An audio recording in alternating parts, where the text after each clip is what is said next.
여러분 안녕하십니까. 오늘이 일요일 날이죠. 2026년 6월 28일 오후 6시 12분을 지금 시계가 가르치고 있습니다. 전번에 녹화를 해서 올렸었는데 그게 잘못 녹화가 됐어요. 그래가지고 두 번 일을 하게 됩니다. 그래서 내가 어제로 그 구독자가 1000명이 달성이 됐어요. 그래서 유튜브를 해본 분들은 알겠지만 뭐 유튜브로 먹고 사는 사람들은, 직업적인 유튜버들은 뭐 구독자가 10만 20만은 막 올라갑니다. 그래서 유튜브로 수입을 벌고 돈을 벌고 먹고 사는데, 그런 사람이 아니고서는 구독자 1000명도 어렵습니다, 사실. 그거를 느끼는 사람들이 있을 거예요. 내 말이 맞다는 걸 느끼는 사람들이 있을 것입니다. 참 1000명도 어려워요.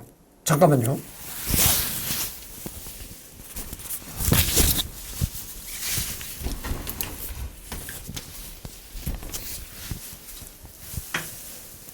근데 내가 1000명을 어제 달성했다고 그죠. 구독자 1000명을. 그래서 요번에는 특별히 여러 가지 얘기를 해드리겠습니다. 나는 유튜브를 한 지가 오래됐거든. 상당히 오래됐는데, 이제야 가까스로 이제 1000명이 된 겁니다. 그러면 구독자, 잠깐만요. 그러면 구독자 10만, 20만이 올라가는 사람은 어떤 사람들이냐면은, 공중파 방송에 출연했던 사람, 나갔던 사람, 그래가지고 공중파 방송 뭐 KBS, MBC 이런 데 나가가지고 출연을 자주 해서 이제 이름이 있는 사람, 그리고 연예인, 뭐 개그맨이라든가 탤런트, 이런 가수, 대중가수, 이런 연예인들이 유튜브를 한다 하면 또 그렇게 조회수가 많이 올라가요. 그리고 탈북민들이 이제 공중파 방송에도 많이 나가잖아요. 뭐 이만갑이니 뭐니 해가지고. 근데 공중파 방송에 안 나가더라도 일단 북한에서 목숨 걸고 탈북했다는 그 사실 때문에 조회수가 많이 올라갑니다. 근데 탈북민 중에서도 남자 탈북민은 별로 조회수가 많이 올라가지 않는 사람들도 있어요. 근데 특별히 아리따운 여자들, 그런 여자들이 이제 목숨 걸고 탈북했다, 그런 것 때문에 이제 조회수가 많이 올라갑니다. 근데 나는 공중파에 나갔던 사람도 아니고 탈북민도 아니잖아요. 그러니까 관심이 없는 거죠. 그리고 이 네이버로 해서 이렇게 검색을 해가지고 이렇게 나오는 걸 이제 리딩을 한단 말이죠. 이게 재미없는 거예요. 첫째, 이제 조회수가 많이 올라가려면은 콘텐츠가 재미가 있어야 되는 겁니다. 근데 내가 하는 건 재미가 없다, 그죠? 그런데도 내가 1000명을 달성한 게 뭐냐면, 이 네이버로 검색을 해서 이 리딩만 했으면은 1000명도 못 했습니다, 내가. 근데 내가 그나마 1000명을 달성한 게 클래식 음악을 올리기 때문에, 거기서 내가 클래식 음악 올리는 데서 덕을 본 거예요. 그래서 그나마 1000명이 달성된 겁니다. 여러분들, 클래식 음악은 말이죠, 대중음악보다 인기는 덜하지만 그래도 어쨌든 간에 이 오케스트라가 연주하는 클래식 음악 이런 걸 그것도 있고, 해외 클래식 음악 디바술레라는 걸 해가지고 그런 것도 올리고, 그래서 이제 그 덕을 본 겁니다. 그래서 이제 구독자 1000명이 된 거예요. 그래서 내가 상당히 오래 했기 때문에 그동안 여러 가지 마이크도 내가 여러 가지 마이크를 교체했어요. 이 손에다 들고는 핸드 마이크, 그 다음에 이 책상 위에 디스크에다 딱 올려놓고 하는 마이크도 사용했었고. 근데 그런 마이크들이 다 이제 모노로 녹음이 된 마이크들이었어요. 근데 지금 내가 하고 있는 이 옷에다 달고 있는 마이크가, 잠깐만요.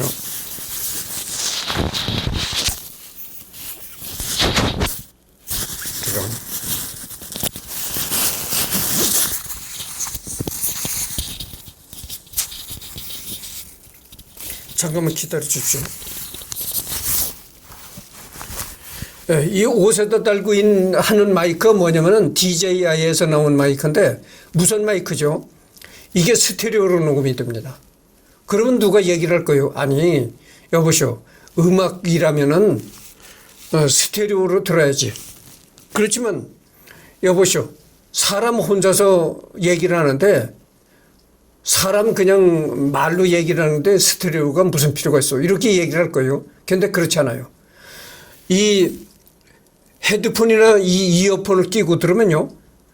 모노로 녹음된 것과 스테레오로 녹음된 것과는 많이 벌써 차이가 나게 틀립니다. 그래서 이 헤드폰이나 이어폰을 끼고 들으면요. 이 스테레오로 녹음된 게 상당히 모노로 녹음된 것보다 좋습니다. 그래서 내가 위에도 써붙였잖아요. 아주 공개적으로. 이어폰이나 헤드폰을 끼고 들으십시오. 이렇게 써붙였잖아요. 그래서 이어폰이나 헤드폰을 끼고 들으면 확실히 말하는 것도 모노보다는 스테레오로 녹음된 게 좋습니다. 근데 지금 이 마이크가 DJI에서 나온 이 무선 마이크가 스테레오로 녹음이 되는 겁니다. 그래서 예전에는 내가 잠깐만요. 나는 이 스마트폰을 말이죠. 스마트폰을 2개를 사용합니다. 그래서 그 2개를 사용하다가 최근에 내가 스마트폰 하나를 이제 교체했는데 이 사용한 지 오래돼가지고 새 걸로 교체했는데 그게 뭐냐면은 샤오미에서 나온 포코라는 거 그걸로 교체했어요. 근데 샤오미에서도 이제 비싼 스마트폰이 있고 저렴한 스마트폰이 있잖아요. 그래서 내가 이제 여러분들 내가 돈이 없는 사람이라는 걸 다 알잖아요. 그래서 내가 이 저렴한 샤오미 스마트폰으로 교체했는데 예전에는 내가 이 스마트폰으로 이제 영상을 녹화해서 올렸단 말이죠. 그런데 샤오미 폰으로 녹화를 하다 보니까 샤오미 폰에다가 이제 이 DJI 마이크를 연결해서 가지고 녹화를 해보니까 스테레오로 녹음이 안 되는 거예요. 이 마이크는 스테레오로 녹음된 마이크지만 이 샤오미 폰이 스테레오로 녹음되는 걸 그걸 받아들이지 못하고 그냥 모노로 녹음이 되는 거예요. 그래서 이제 그런 것도 있고 그래서 이제 스마트폰으로 녹화되는 걸 이제 바꿨습니다. 이제는 뭘로 녹화를 하냐면은 자 보십시오. 내가 가진 카메라들이 이런 게 있습니다.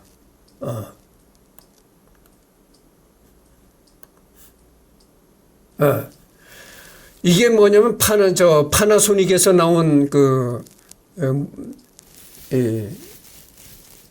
무비 카메라잖아요. 비디오 카메라인데 이게 4K 60프레임으로 찍을 수 있는 카메라입니다.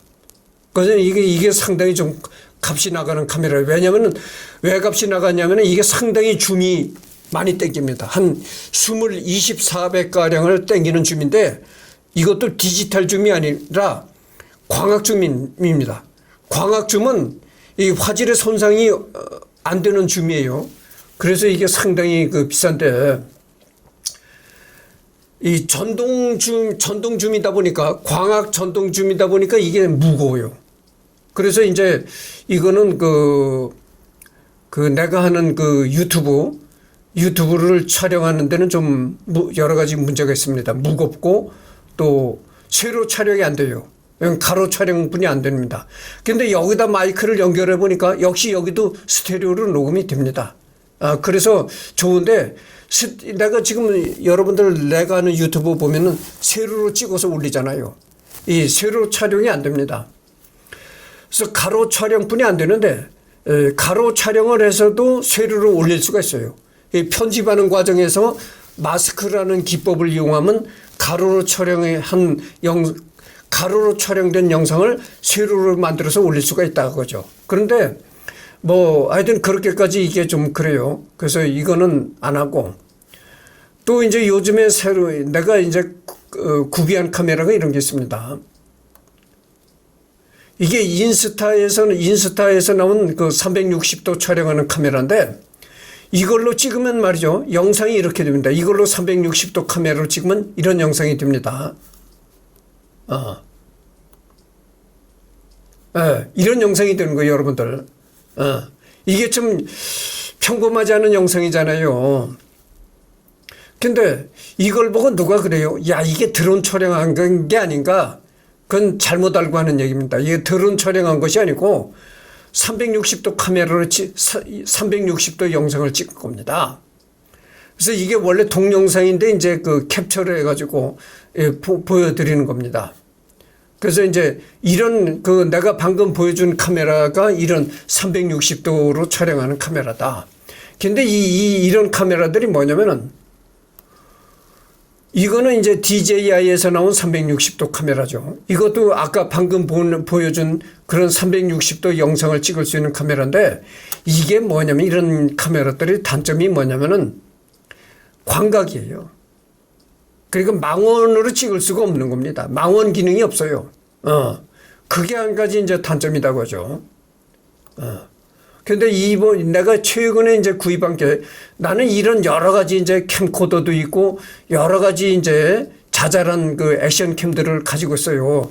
내가 유튜브를 한 지가 오래됐다고 하잖아요. 그러니까 그래서 이렇게 자잘한 그런 액션캠 이런 걸 가지고 있다고죠. 이것도 가지고 있어요. 이거는 그 DJI에서 나온 오즈모 액션 4라는 거. 이것도 가지고 있는데 요즘엔 이거 잘 안 씁니다. 요즘에 잘 쓰는 게 이게 360도 카메라하고 새로 구입한 이거죠. 이건데 이게 말이죠. 액션캠 역사상 최초로 100만 원이 넘어간 카메라입니다.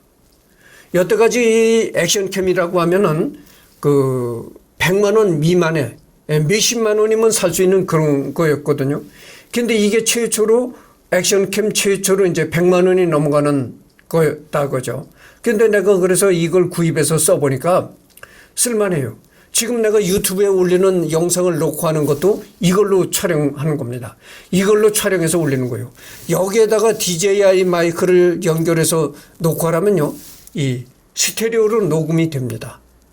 그런 것도 있고 이거는 또 망원 기능이 있어요.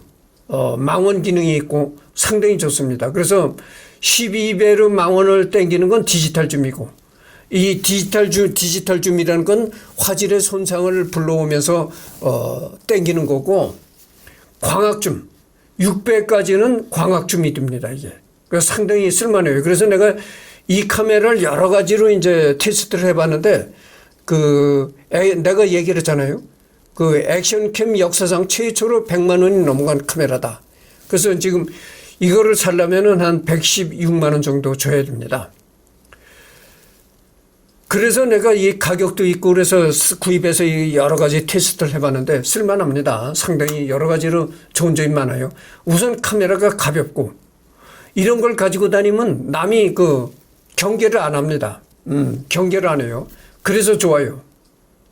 근데 이걸 가지고 다니면 말이죠. 이걸 가지고 다니면 다른 사람들이 경계를 합니다. 그런 걸 말씀드립니다. 그래서 지금 녹화하는 게 이런 이 카메라는 이제 116만 원짜리 이 인스타 짐벌 카메라로 녹화를 하는 거다. 이런 말씀을 드립니다. 벌써 이제 13분이 경과했습니다. 그래서 어제 내가 그 구독자 1000명을 달성한 날이라서 특별히 여러 가지 이제 얘기를 했습니다. 그러면 이제 본론으로 들어가서 마르틴 루터를 하도록 하겠습니다. 여기서부터 할 차례죠. 아까도 얘기했지만 방금 전에 내가 녹화를 해서 올렸었는데 그게 녹화가 잘못했어요. 그래가지고 삭제를 하고 또다시 두 번째 이제 일을 하는 겁니다. 그러니까 이제 수고가 많은 거죠. 이런 루터의 작업으로 인해 독일어 어휘에도 변화가 생겼는데 한 예로 독일어로 직업을 의미하는 베루프는 루터 당시에는 목사들에게만 사용되는 어휘였다. 그러나 루터는 돈을 받고 일하는 모든 직종에 이 단어를 사용했으며 지금도 독일에서 같은 의미로 사용되고 있다. 루터가 살았을 당시 독일에는 20개 정도의 지역어가 존재했다. 이들은 크게 북독일어, 남독일어로 나누어져 있었는데 루터는 두 지역의 경계인 비텐베르크에 살았기 때문에 두 언어를 모두 사용할 줄 알았다. 힙스부르크, 룩셈부르크 제국의 황제들이 합스부르크, 룩셈부르크 제국의 황제들이 궁정에서 평소 사용하던 말이 이런 독일어였다. 루터는 두 지역 언어의 요소를 모두 지닌 단어로 성경을 번역하고자 했다. 또한 남독일에서 발간된 루터 번역본에서는 남독일인들에게 알려지지 않은 북독일어를 찾아볼 수 있도록 했다.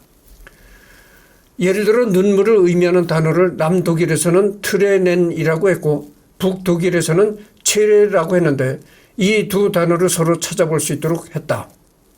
이뿐만 아니라 당시 지배층, 피지배층, 남녀노소 등 다양한 세대가 성경을 이해할 수 있도록 번역하고자 했다. 이로 인해 루터 성경 번역본은 독일의 통일에도 기여를 했다. 당시 독일은 잉글랜드 런던이나 프랑스 파리와는 달리 지방 분권적 제후국이었던 탓에 정치, 경제, 문화의 중심지가 없었고 독일 전역을 아우르는 집권자나 집권 세력도 없었다. 그러나 루터의 성경 번역본의 출현으로 상황이 달라졌다. 독일인들은 통일된 언어로 말하게 되면서 비로소 연대의 의식을 가지게 되었다. 이 말이 이런 얘기죠. 독일에도 그러니까 이 루터가 독일어로 성경을 번역하기 전에는 이 방언이 심했다는 거죠. 이 지역 언어가 심했다는 거죠.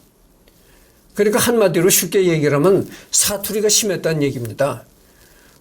내가 이제 강원도 사람이잖아요. 강원도에서 태어난 사람인데, 강원도 사람은 원래 난 표준어를 쓰는 줄로 알고 있었거든요. 표준어를 쓰는 걸로 알고 있었는데, 개그맨들이 방송에서 나와서 웃기면서 하는 얘기를 보니까, 강원도에는 감자를 먹었더래요. 이게 감자라네요. 많이 걸었더래요. 무슨 드래요? 그러더라 이거면 그게 강원도 사투리라는 겁니다. 그래서 나도 예전엔 강원도는 표준어를 쓰는 걸로 알았었는데 강원도도 사투리가 있구나 이렇게 생각을 했어요. 그리고 여러분들 충청도는 아버지 돌굴러 이거 한다잖아요. 말이 느리면서 유자를 부딪힌다 이거죠. 그리고 전라도는 그랬단께 이런 식으로 얘기를 하고 경상도는 와카노 이런 식으로 얘기를 한다죠. 밥 묵었나 와카노 이런 식으로 얘기를 한다는 거죠. 독일도 그랬다는 거죠. 독일도 그렇게 지역마다 이제 방언이 심했는데 이 루터가 독일어로 된 성경을 대대적으로 보급하고 나서 그런 방언이 많이 줄어들었다 이런 얘기입니다. 그러니까 이 루터의 공적은 참 많은 겁니다. 루터가 번역한 성경에 쓰인 독일어가 모든 독일인이 언어가 되기까지는 약 300~400년이 걸린 것으로 보고 있다. 루터 성경은 독일에서 5가정마다 한 권씩 비치하고 있을 정도로 널리 보급되었다. 그러나 당시에는 글을 읽을 줄 아는 사람이 소수였고 대부분의 사람들은 문맹이라서 사람들은 저녁이 되면 동네의 공터에 모여 글을 읽을 줄 아는 사람이 읽어주는 성경을 들었다. 이에 루터는 모든 사람이 스스로 성경을 읽을 수 있도록 하기 위해 각 도시 시장이나 지배층에게 학교를 세워달라고 했고 루터의 독일어 성경은 오랫동안 독일 내 개신교 지역 학교에서 유일한 교재로 사용되었다. 그러니까 이게 서양이나 동양이나 똑같은 거예요. 이 우리나라도 옛날에 그렇잖아요. 한문뿐이 아니고 한글도 문맹이 참 높았습니다. 그래서 우리나라가 한문도 몰랐지만은 한글도 모르는 문맹률이 그렇게 굉장히 높아가지고 이승만 대통령 시절에 얼마나 가난했습니까? 국고가 텅텅 비었죠. 외국 원조 없이는 하루도 버틸 수가 없는 게 그때 당시 대한민국이었었는데 그렇게 외국의 원조 없이는 하루도 버틸 수 없는 그렇게 가난했던 대한민국이 그렇게 가난했음에도 불구하고 국민학교를 의무교육으로 시켰잖아요. 돈 안 받고 그냥 의무적으로 가르쳐야 되는 여러분들 애를 낳는데 출생신고 하잖아요. 출생신고에서 일정한 그 취약 연령이 되면은 학교를 보낼 수 있는 연령이 되면은 통보가 옵니다. 애를 학교로 국민학교 입학을 시켜라. 그렇게 통보가 오는데도 안 보내잖아요. 그럼 처벌을 받습니다. 그렇게 아주 이 국가에서 강제로 국민학교만은 강제로 공부를 시키게 그렇게 했던 얘기 거죠. 그러니까 뭐 국민학교만큼은 무상교육을 했던 거죠. 그러니까 그렇게 나라가 가난한데도 그 피 어린 피를 흘리면서도 그렇게 돈을 투자해서 의무 교육을 했던 겁니다. 이 문맹률을 줄이기 위해서 그랬던 거예요. 또 작가들은 자신의 작품에서, 목사들은 설교에서 루터 성경본을 인용하였다. 코트골트 에프라임 레신, 요한 고드프리트 헤르더, 요한 볼프강 폰 괴테, 하인 리 하이네 등 루터의 독일어를 칭송한 독일 작가들은 수없이 많았다. 그 결과 19세기에 들어서 루터가 쓴 독일어는 비로소 일반적으로 쓰이는 언어가 되었다. 루터는 1534년 성경 번역본에서 명사의 첫 글자를 대문자로 쓰기 시작했다. 명사의 첫 글자를 대문자로 쓰는 것은 17세기 들어 다른 유럽에서는 사라졌지만 독일어에는 지금까지 남아있다. 성경이 가진 보편성이 호소력을 가진 셈이었고 독일의 범위 전체를 온전히 포용해 결국 현대 독일을 형성하는 언어적 계기가 된 것이다. 또한 독일 문학과 공연 예술의 형식적 재건에도 도움이 됐다. 그래서 이 마르틴 루터가 히브리어로 된 성경을 독일어로 번역을 해서 그 성경을 이제 대중들에게 많이 보급하려고 노력해서 그 결과로 이제 오늘날 독일어의 표준적인 표준화를 이룩하게 되었다 이런 얘기죠. 그러니까 이 루터의 공적이라는 건 굉장히 큽니다. 루터는 독일사뿐 아니라 독일어 사회에도 큰 영향을 미친 존재였고 루터는 독일어를 발명한 것은 아니지만 현대 독일의 형성에 결정적인 영향을 줬다고 언어학자들이 입을 모으고 말하고 있다. 몇 명은 루터역 성경에 대해 특히 가톨릭계나 에큐메니컬 진영에서는 루터 개인의 취향에 의해 정확성이 훼손되었다고 불려지고 있다라고 비판하기도 한다. 예를 들어서 로마서 3장 28절에는 믿음에 오직이라는 단어를 루터가 삽입하여 오직 믿음으로 번역했다. 인간의 관점에서는 구원이 오직 믿음으로 이루어진다는 건 루터의 관점으로든 가톨릭의 관점으로든 동일하다고 보지만 원문 그들의 정확한 번역이라는 관점에서 보면 비판을 피하기 어려울 것이다. 게다가 오직을 추구한다고 민중의 가독성이 올라가는 것도 아니다. 그러나 이렇게 가톨릭 교회가 루터를 배격함에도 불구하고 독일어권 내의 가톨릭 교회에서 쓰이는 모든 표준 독일어는 루터역 성서 독일어에 기반하고 있으며 앞으로도 가톨릭 교회가 루터를 언어적으로 영원히 배제할 수 없다는 것은 그만큼 마르틴 루터의 언어적 파급력이 범종파적, 범국가적으로 막대함을 의미한다.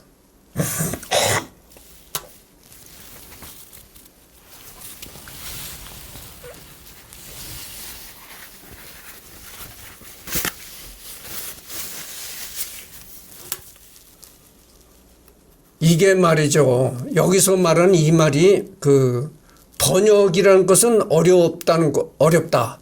이것을 이제 얘기를 하는 겁니다. 우리 속담에 내가 속담 박사라고 했잖아요. 별명이. 우리 속담이 이런 속담이 있어요. 아다르고 어다르다. 아와 어는 비슷한 것 같지만 다 완전히 느낌과 어감이 다르다는 거죠. 그래서 아와 어가 다르다. 그래서 이 느낌이라는 건 아주 미세한데도 엄청난 차이를 느끼게 받아들인다 이겁니다. 그래서 이 제대로 된 번역을 하기가 상당히 어려운 겁니다. 여러분들 내가 블로그도 하잖아요. 블로그도 하는데 내가 하는 블로그에 어떤 얘기를 올렸냐면 이런 얘기를 올린 게 있어요. 메리 위도우. 오페라 메리 위도우에 관해서 올린 게 있습니다. 근데 그 오페라 메리 위도우에 나오는 그 아리아가 있어요. 그 아리아가 이제 뭐냐면은 그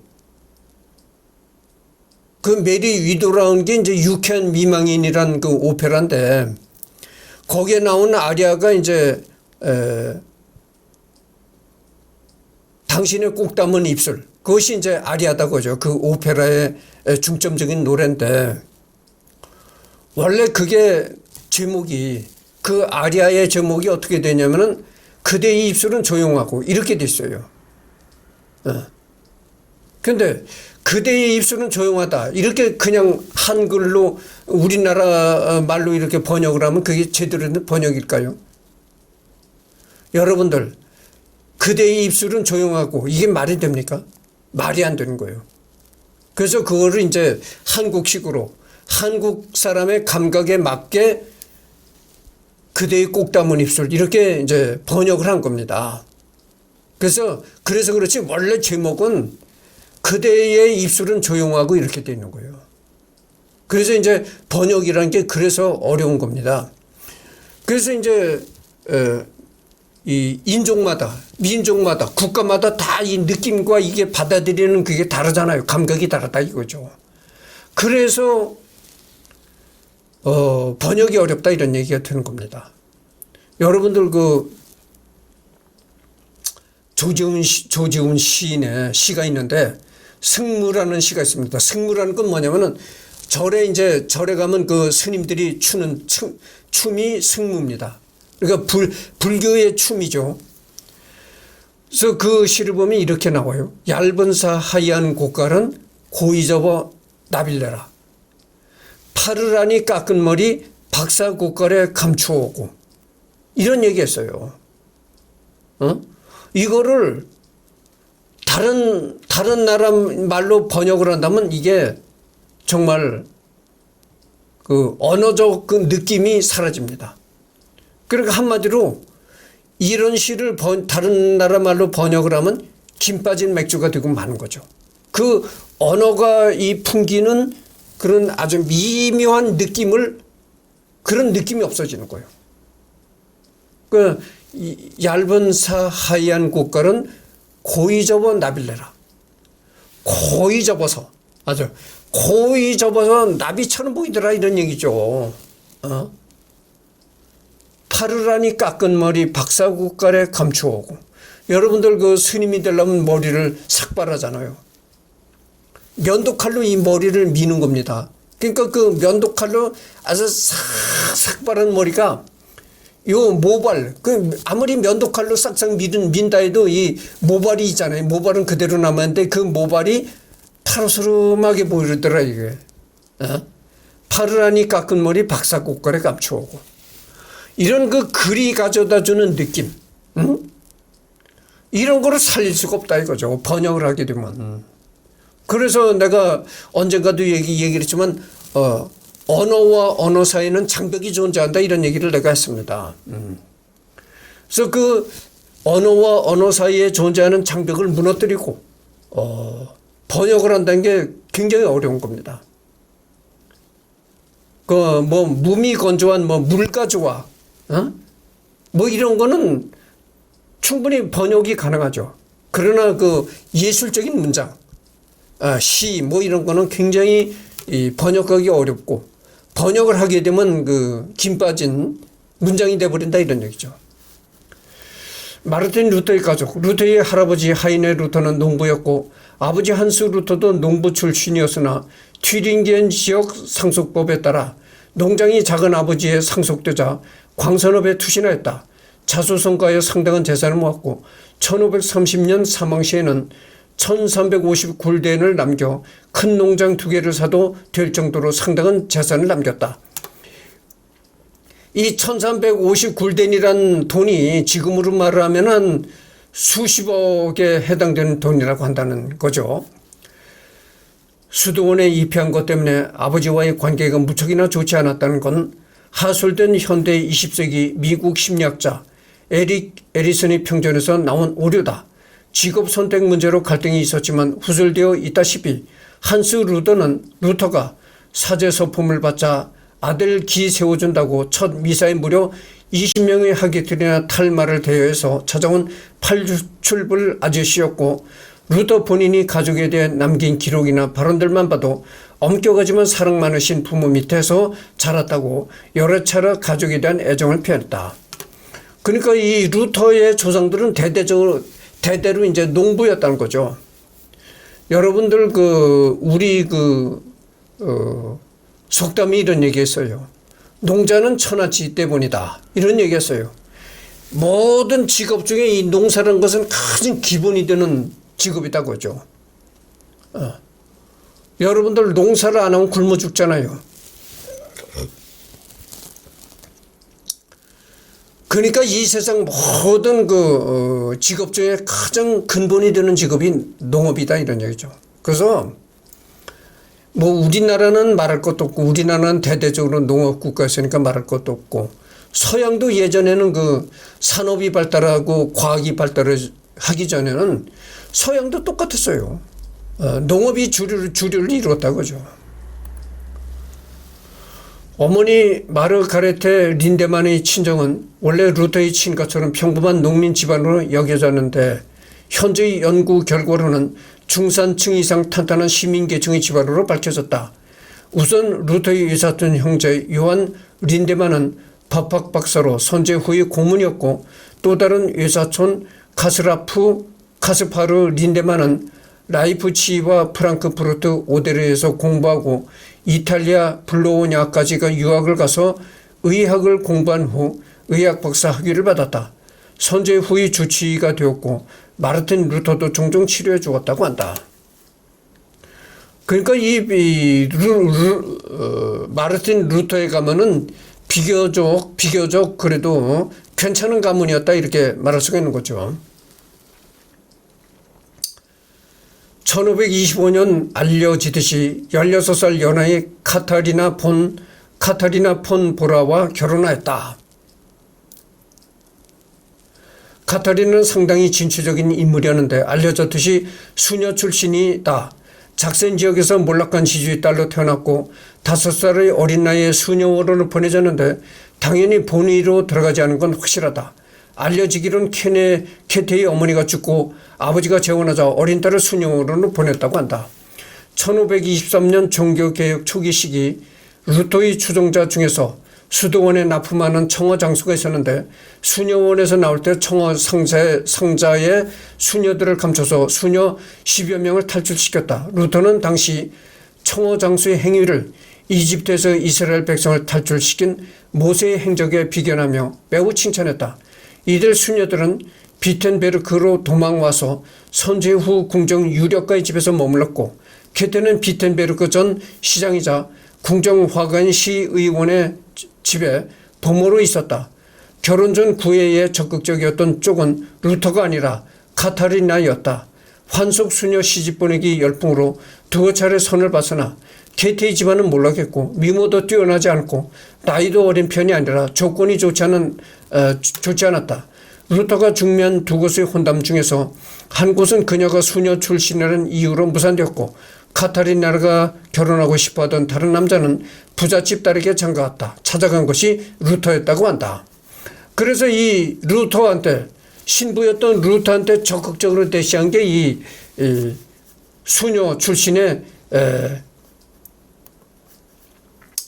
카타리나였다는 거죠. 카타리나가 적극적으로 그러니까 여자가 적극적으로 이제 대시했다는 거죠. 그래서 됐는데, 여기 보면은 말이죠, 1523년에 수도원을 드나드는 청어 장수가 있었다는 거예요. 청어를, 여러분들 바닷고기 청어가 있잖아요. 청어 장사라는 청어 장수가 수녀원을 드나들었다는 거죠. 수녀원에는 아무나 드나들 수가 없는 겁니다. 금남 지역이에요. 그래서 여자 같은 경우에는 출입이 허용되기도 하겠지만, 이 남자는 일절 출입이 안 되는 금남의 지역입니다. 그래서 이 청어를 상자에 담아가지고 들어갔다가 나올 때는 빈 상자로 나오잖아요. 그 빈 상자에 수녀를 숨겨가지고 나왔다는 거죠.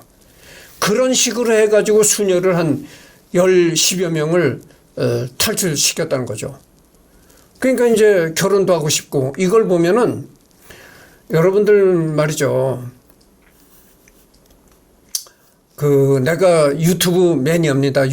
남들이 하는 유튜브를 내가 많이 보거든요. 나도 유튜브를 하지만 남들이 하는 유튜브를 많이 봅니다. 그래서 다른 사람들이 하는 유튜브를 보면 나는 남자가 성욕이 강하지 여자는 성욕이 그렇게 강하지 않다 이렇게 평소에 생각을 했거든요.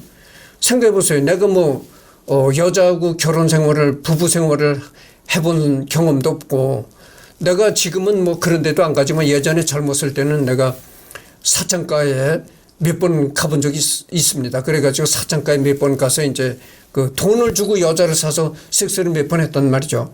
그래서 그때 사창가에 가보면 돈을 주고 산 여자니까 여자가 적극적으로 하는 건 아니잖아요. 그러니까 내가 돈을 준 쪽에서 요구하면 마지못해서 하는 것처럼 이제 그렇게 했던 얘기죠. 그래서 나는 이 남자는 성욕이 강하지만 여자는 그렇게 성욕이 강하지 않다 이렇게 평소에 생각을 했단 말이죠. 근데 그렇게 생각할 수밖에 없는 게 항상 남자 쪽에서 닫아붙잖아요. 남자 쪽에서 닫아붙지 남자가 닫아붙어도 여자는 남자가 이렇게 내가 그렇게 여자들한테 프로포즈를 했는데도 한 번도 내가 성공을 못했잖아요. 그래가지고 이렇게 독신으로 이제 늙어진 거다 그죠.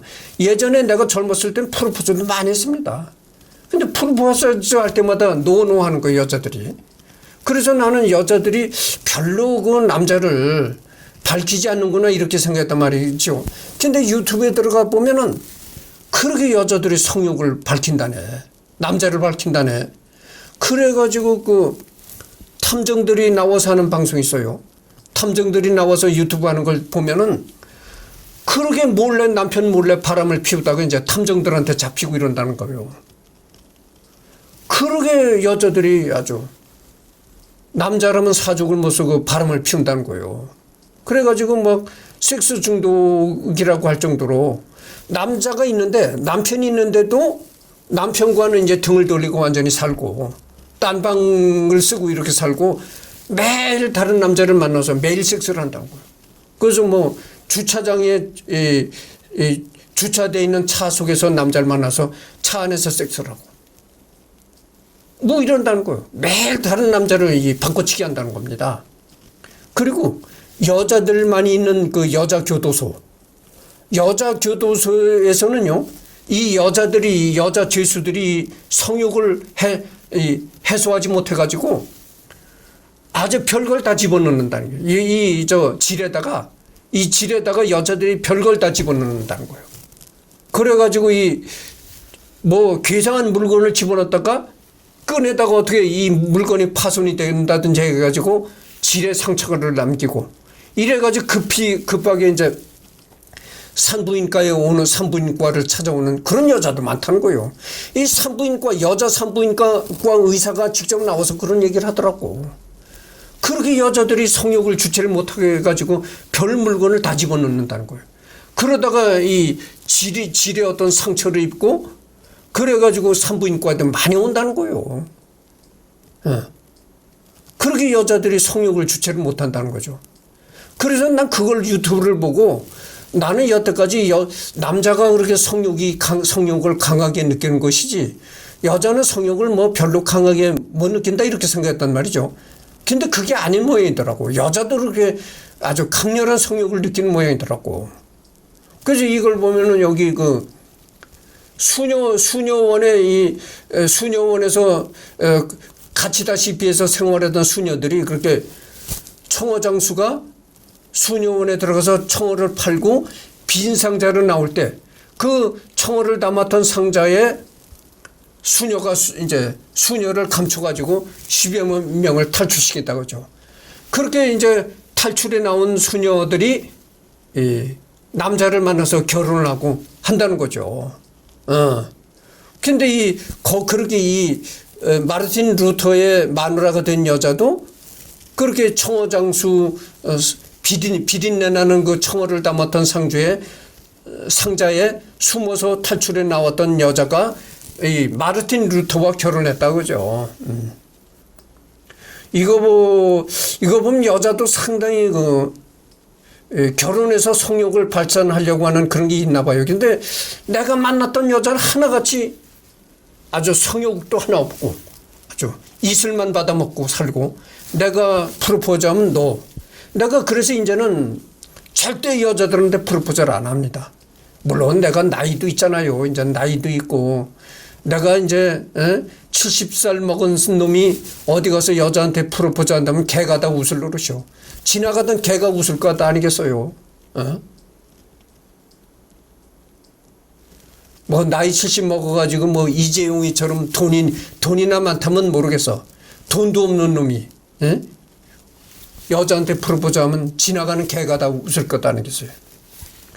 절대 이제는 프로포즈 안 합니다. 1525년 결혼 시에는 혼전 임신이라 결혼했다는 소문이 나돌았다. 그리고 사제나 수도자가 결혼하여 아이를 낳으면 머리가 2개 달린 괴물이 태어난다는 당시 미신도 있었는데 1년이 지나고 건강한 남자 아이가 태어나자 무지몽매한 이들이 중궁깽하여 종교개혁 열기가 파급되었다는 소리가 나왔다.